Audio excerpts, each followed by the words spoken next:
Сейчас будет краткий пересказ фильма «Проклятие». Приятного вам просмотра. Подросток Зак живет на ферме в Теллико Плейтс, штат Теннесси, с своей матерью Фрэнсис, младшей сестрой Элис, суровым и набожным отчимом Натаном Крейном и неприятным туповатым сводным братом Сайром.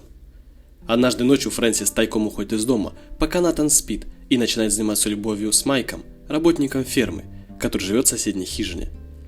Внезапно на участок падает большой метеорит, излучающий жуткое сияние. На следующее утро Алан Форбс, врач, живущий неподалеку, приезжает в место падения и осматривает метеорит, который представляет собой большой шар с твердой оболочкой, из которой сочится ядовитая жидкость. Вскоре объект растворяется в светящейся студенистой жидкости, которая просачивается в почву.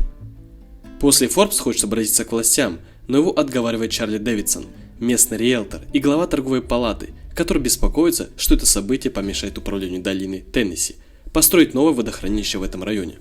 Скучающая жена Форбса Эстер также манипулирует своим мужем, заставляя его молчать, опасаясь, что их дом потеряет свою ценность. Позже таинственная жидкость вскоре начинает влиять на ферму. Вода из колодца становится мутной и неприятной на вкус. Фрукты и овощи вырастают привлекательно большими, но внутри оказываются гнилыми и несъедобными, а домашний скот начинает вести себя агрессивно и проявляет серьезные признаки инфекции. После на Алису нападают зараженные куры и наносят ей раны, а Сайруса чуть не убивает лошадь. На лице Фрэнсис начинают расти большие фурункулы, которые вскоре гротескно изменяют ее черты лица. Она становится психически неуравновешенной, причиняет себе физический вред и нападает на собственную семью. Полагая, что болезнь, поразившая его ферму, является божьей карой за неверность жены, Натан запирает ее в их спальне, не позволяя Заку рассказать об этом врачу. После Зак избавляет себя и Элис от инфекции, употребляя чистую воду и еду, которую он крадет из дома Форбса. Форбс тайно получает образец воды из колодца Крейнов и отдает его на анализ в ближайшую лабораторию. Там выясняется, что вода содержит странный, неизвестный элемент, который изменяет ее метаболические свойства и молекулярную структуру. Кара Уиллис, представитель TVA, который исследует местность для планируемого водохранилища, заходит в дом Крейна в поисках стакана воды. Набрав воды из кухонного крана, он только начал пить, как на него нападает и едва не убивает Фрэнсис, который сошел с ума и ужасно мутировал. Беспокоясь, что Форбс собирается сообщить властям, Дэвидсон и Эстер приезжают на ферму Крейнов в поисках доктора, но подвергаются нападению зараженных собак, которые превратились в диких. После Эстер загрязнена до смерти, а Дэвидсон прячется в подвале, где его убивают и, похоже, пожирает Фрэнсис, запертый там Натаном. Пока Натан и Сайрус осматривают зараженных коров в сарае, коровы начинают разлагаться, обнаруживая внутри себя личинок и червей. После коровы взрываются, покрывая Натана и Сайруса насекомыми.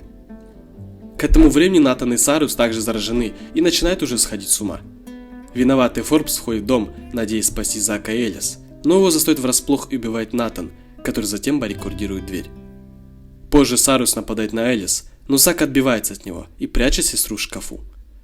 Натан загоняет Зака в угол и собирается убить своего пасынка, когда его ранит ножом только что подошедший Уиллис.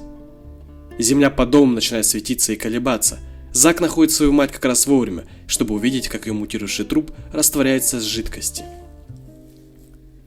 Когда Зак уже готовится уйти, Сайрус нападает на него, но Зак сбивает его с балкона и, похоже, убивает.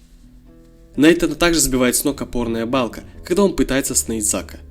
А Уиллис успевает вывести Зака и Элис из дома, прежде чем тот рушится, а умирающий Натан и Сайрус погибают от падающих обломков.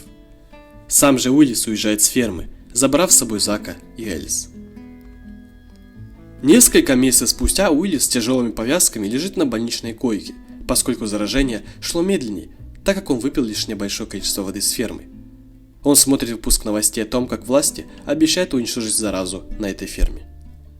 Позже в одном из мест в ближайшей сельской местности земля и деревья начинают вздыматься и распадаются на части, обнажая все больше светящейся инопланетной жидкости, рассекающейся по поверхности Земли. Появляется большое количество вещества, что позволяет предположить, что враждебное мутагенное существо все еще живо и планирует завершить свое вторжение на нашу Землю. И на этом все, друзья. Поставьте, пожалуйста, лайк, подпишитесь на мой канал и напишите свои мысли в комментарии. Также посмотрите обязательно эти видео, и я желаю вам хорошего дня.